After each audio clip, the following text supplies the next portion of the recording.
Entrevistamos al exministro de Economía y Finanzas de Argentina, Axel Kicillof, en el marco de las celebraciones de los 50 años de Claxo aquí en Argentina. Hola Axel, ¿cómo estás? ¿Qué tal? Bien, bien, bien. Axel, uno de los temas que tocamos durante todos estos días en un seminario conjuntamente entre Oxfam y Claxo fue el de las élites, las desigualdades y este concepto de élites económicas que capturan al Estado. ¿Cómo se manifiesta esto en América Latina y en Argentina en particular? Sí, justamente ahora vamos a dar vamos a hacer una mesa con especialistas de Chile y de México sobre la cuestión para enfocarlo en América Latina en su conjunto, el tema, la cuestión de la desigualdad y obviamente una nota importante con respecto a la situación del presente de Argentina, ¿no? Porque es claro y evidente que está viendo algo así o algo que algunos han caracterizado como una especie de resurgimiento, rebrote u ola de neoliberalismo recorriendo la región después de una larga época con situaciones dispares y disímiles, pero donde América Latina experimentó el surgimiento de gobiernos, de regímenes de una orientación que podríamos llamar popular y además con una fuerte tendencia a la integración latinoamericana. Hoy estamos viendo una situación inversa y Argentina viene a ser un poco una punta de lanza de esto, porque si bien Brasil, después del derrocamiento ilegal de Dilma Rousseff, también hoy tiene un programa económico y un gobierno de esta orientación, el caso de Argentina es peculiar porque precisamente Macri y su gobierno se instalan a través de una elección democrática. La cuestión de las élites y de la desigualdad está vinculada con precisamente, o se puede reflejar en la situación de la región de una forma muy sencilla. Cuando uno observa lo que pasó durante el periodo neoliberal previo en América Latina, el que tiene, llamémoslo epicentro en la década de los 90, pero que viene desde mediados de los 70, hubo un incremento fantástico de la desigualdad en cada uno de los países y en América Latina en su conjunto. A partir de los años 2000, con situaciones de nuevo diversas, pero concordantes, lo que vemos es que mejora muchísimo la situación medida por cualquier indicador. Entonces, más allá de la evaluación que uno haga de las experiencias de América Latina y de cada uno de los países de América Latina, lo que no se puede pasar por alto es que fueron muy efectivos en terminar o empezar a terminar con algo que es muy característico, porque América Latina es la región más desigual del mundo, entonces aún los países más pobres del planeta no tienen tanta desigualdad como la tiene América Latina. Y ahí se logró ese resultado, que además era un objetivo explícito de los gobiernos. Hoy tenemos gobiernos de otro signo y acá en América Latina, acá en Argentina está como presidente Macri, que todo el mundo sabe que proviene de círculos empresariales vinculados al Estado, o sea que uno podría decir, tal vez no teniéndose una definición muy estricta, pero que Macri es un representante directo de esas élites porque forma parte de lo que serían, en su calidad de empresario y su grupo familiar, es un integrante de esas élites que han tenido siempre algún papel en cada uno de los países, en la vinculación de los países entre sí y particularmente en la vinculación del centro con la periferia. Entonces, yo creo que en este caso es un poco tal vez descarnado el análisis, porque Macri es un representante de esas élites. Y hoy está gobernando de una forma que no es difícil evaluar desde lo económico, pero sí lo es mucho más desde otras categorías y otros enfoques, porque desde lo económico está llevando adelante un programa neoliberal de regla. Ahí no hay mucha duda, de hecho tiene todos los apoyos que naturalmente debe tener del Fondo Monetario Internacional, de los bancos internacionales, de las grandes consultoras. Es decir, en Argentina se está implementando un programa neoliberal por parte de lo que siempre se planteó de la relación de las élites cuando no están en el gobierno, pero ahora tenemos la particularidad de que incluso el propio gabinete de Macri está conformado por personas que forman parte de grupos de poder o de grupos económicos o que tienen responsabilidad gerencial en transnacionales. Así que son las élites gobernando por ellas mismas, por decirlo así. ¿Cómo se manifestaban estas élites? ¿A través de qué mecanismos cuando eras ministro de Economía? ¿Qué tipo de presiones me estás ejercían? hablando en primera persona, ¿qué me...? ¿Cómo me llevé con las élites? Sí. Sí. No.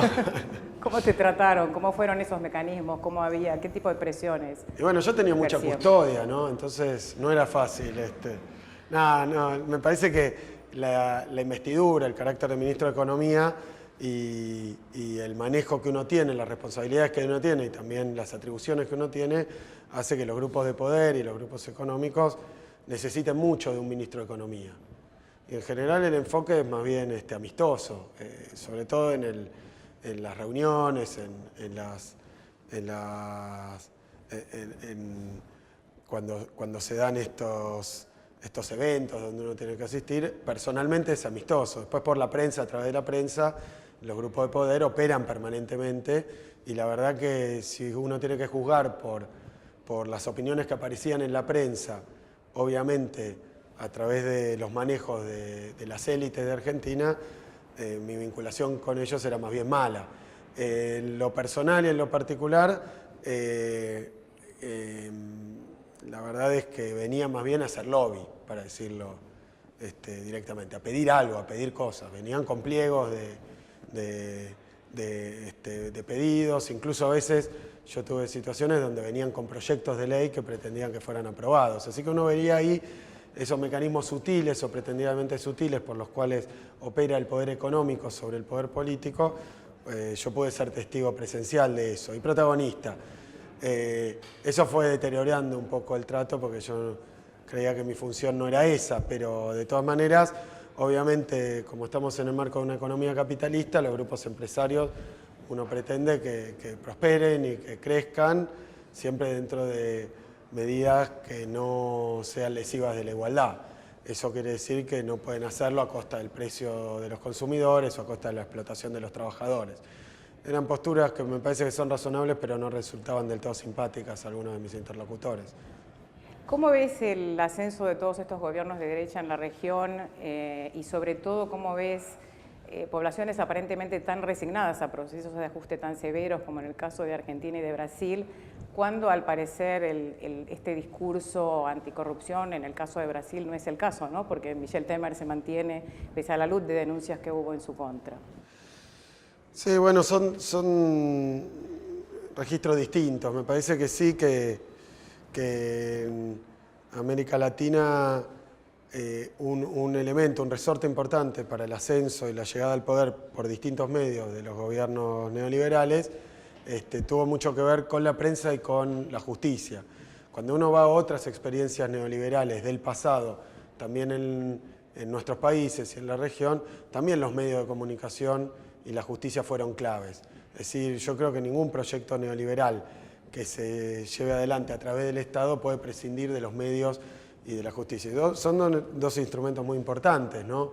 Obviamente, también cuando nosotros éramos gobierno, una parte importante del Poder Judicial estaba cooptado por el poder económico. Así que esta situación antecede un poco a la llegada de Macri al poder. Lo que es cierto es que se usa el sistema jurídico como un instrumento de persecución, muchas veces de dirigentes políticos, más allá de los casos que uno podrá analizar uno por uno, pero si uno tiene que poner el signo de época, me parece que se usa el Poder Judicial, porque de hecho incluso lo que pasa con Dilma, si bien fue en el Poder Legislativo donde terminan derrocando a Dilma, también hay un apoyo sustancial del Poder Judicial y la cuestión de la corrupción está siempre presente. Yo lo que quiero decir es que me parece que los pueblos no están resignados a esto. Me parece sí que hay una disputa. Me parece que hay una disputa sobre la historia, sobre el presente, sobre el carácter de gobierno y oposición y también de los gobiernos de derecha. Lo que se puede decir es que hay una fuerte contradicción porque siendo oposición enarbolaban determinados valores que necesitaban un dispositivo para que fueran plausibles, pero al llegar al poder uno se encuentra con que todas esas, el republicanismo y el respeto de la democracia y el respeto también de los derechos humanos y también, ¿por qué no?, la cuestión de la corrupción, la dejan en la puerta de la Casa de Gobierno, parafraseando al presidente Kirchner que decía esto de sus principios, ¿no? La ex ministra de Desarrollo de Brasil, Teresa Campelo, que estuvo aquí durante estas jornadas, nos decía que uno de los objetivos de este golpe institucional en Brasil fue precisamente frenar este proceso estructural de disminución de la desigualdad en Brasil. ¿Lo crees en el caso de Argentina? ¿Y por qué estas élites económicas estarían interesadas como modelo en interrumpir un proceso de combate a la desigualdad? Me parece que la cuestión es un poco más prosaica, porque yo creo que, por lo menos lo que yo observo acá en la Argentina, es que hay una intención de sectores empresariales, que claro, cuando uno habla de élites es un concepto mucho más abarcativo, ¿no? Porque además incluye diferentes ramas, entre ellas, por ejemplo, lo que sería el sector de propietarios de los recursos naturales o propietarios de la tierra en Argentina, que no tienen exactamente ni los mismos intereses, ni los mismos modos, ni las mismas organizaciones que lo que tienen los sectores empresariales. Y un último matiz, también en América Latina ha ocurrido que lo que antes eran los empresarios locales, hoy está ese papel muy matizado por la presencia de grandes transnacionales, es decir que el empresariado local tampoco es la expresión más acabada, más potente de los intereses del sector empresarial. Pero para lo que es el sector empresarial, yo creo que hay una búsqueda de recomponer rentabilidad. Una rentabilidad que obviamente por cuestiones que están vinculadas a la crisis mundial, pero también al proceso económico argentino, una rentabilidad que sí que en los últimos años de nuestro gobierno se había visto estrechada por diferentes circunstancias. Tanto porque el mundo estaba experimentando una crisis, porque en el caso nuestro Brasil, que es nuestro principal socio comercial, entró en una caída muy fuerte. Entonces es un intento de recomponer rentabilidad. Y la recomposición de la rentabilidad básicamente es un ataque directo al salario y a las condiciones laborales de los sectores trabajadores, que esto también incluye diferentes capas de la clase trabajadora, incluso lo que hace a los trabajadores rurales o los pequeños productores y pequeños propietarios rurales, que también son explotados por los grandes productores y los exportadores. Pero hay un intento de recomponer rentabilidad, lisa y llanamente. Esto termina siendo un ataque a las políticas que procuraban la igualdad, porque esto incluye también retirar impuestos, es decir, que el Estado gaste menos y que ellos tengan que contribuir menos. Entonces, tanto las políticas públicas como vinculadas al gasto público y al gasto social, como las políticas salariales y de condiciones de vida de los trabajadores, se ven atacadas por algo mucho menos espiritual que la discusión sobre la igualdad, la desigualdad, o la equidad y la inequidad, que básicamente atacar determinados elementos que hacen a la rentabilidad inmediata de los sectores dominantes. Así que me parece que eso es lo que estamos viendo. Vienen a bajar el salario y cuando vienen a bajar el salario y el gasto público se llevan todo puesto. En este sentido, ¿te preocupa y qué efectos crees que puede tener en Argentina y en el Mercosur esta reforma laboral, de flexibilización laboral en marcha en Brasil? ¿Qué efectos en Argentina y en el Mercosur? Bueno, acá hay una en un cajón ya preparada que tiene como clara inspiración la reforma laboral brasileña. Lo que pasa es que la reforma laboral brasileña es difícil hasta de verbalizar, porque tiene algunos elementos precapitalistas, me parece que hacen acordar más a la esclavitud que un régimen laboral. Así que esa es una orientación que creo que, si bien es el espíritu que buscan darle a la reforma laboral en la Argentina, concretamente, me da la impresión de que en Argentina no van a poder llegar hasta esos niveles que se consiguieron en Brasil, también por la situación un poco confusa que se ha generado a través de romper la continuidad institucional del gobierno. En Argentina, por lo menos mientras estemos con los rituales de un régimen democrático, va a ser muy difícil conseguir tal profundidad en una reforma laboral. Concretamente, las reformas laborales apuntan siempre a lo mismo, a que se pague menos, en carácter de vacaciones, en carácter de horas extra, en carácter de jubilaciones después, y obviamente lo que conocemos como flexibilización no es ni más ni menos que una reducción de salario, es ahorrarle costo al empresario. Ese es el objetivo general y sí, está inspirado por lo de Brasil. Acá en Argentina yo lo veo difícil, sin llegar a extremos de mucha resistencia de los trabajadores y de los sectores populares. Lo veo difícil. Finalmente, ¿cómo crees que sería volver a ser ministro de Economía después de un gobierno como el de Mauricio Macri? ¿Qué consolidarías, qué rumbos corregirías y sobre todo cómo se garantizaría que todo no retroceda de nuevo un plumazo, ¿no? Por decirlo de alguna manera? No, bueno, estas son cuestiones que yo creo que el primer punto, hay cosas que me parece que son fáciles y sencillas de revertir, dado determinado grado de apoyo y respaldo político. Digamos que en un régimen democrático significa habiendo logrado que el gobierno esté respaldado por grandes mayorías, ¿no? En esa situación creo que hay cosas sencillas de revertir y otras muy complicadas, que son cuestiones que hacen más a lo estructural. Yo creo que el gobierno de Macri ha batido todos los récords en velocidad y magnitud de endeudamiento externo. Es el país que más se endeudó en estos últimos años y además lo ha hecho muy rápidamente.